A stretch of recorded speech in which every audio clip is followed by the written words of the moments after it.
पालिकेमध्ये शिवा संघटनेच्या मागणीवरून महात्मा बसवेश्वरांचा अश्वारूढ पुतळा हा 27 जानेवारी 2024ला उद्घाटित झाला आहे. पण मागच्या 2.5 वर्षामध्ये त्याचं सुशोभीकरण केलं जात नाही, म्हणून शिवा संघटना पाठपुरावा करत होती.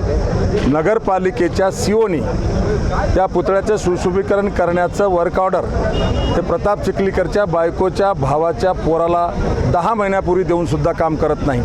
म्हणून त्यांनी कॉन्ट्रॅक्टर बदलून काम सुरू केलं आणि ते सुरू केलेलं कामसुद्धा प्रताप चिखलीकरांनी बंद पाडून महात्मा बसवेश्वरांचा अपमान केला. म्हणून आमदार प्रताप चिखलीकरचा निषेध करण्यासाठी आणि महात्मा बसवेश्वरांच्या लोहा येथील पुतळ्याचं त्वरित सुशोभीकरण करण्याच्या मागणीसाठी हा आजचा मोर्चा होता. डेडलाईन दिली तुम्ही? आता यानंतरही मी 15 ऑगस्ट 2026ची डेडलाईन दिलेली आहे. त्याच्या अगोदर महात्मा बसवेश्वरांच्या पुतळ्याच्या सुशोभीकरणाचं काम सुरू करा. नाही केलं तर आमदार प्रताप चिखलीकरला लोहा कंधारमध्ये जागोजागी अडवल्याशिवाय आम्ही राहणार नाही.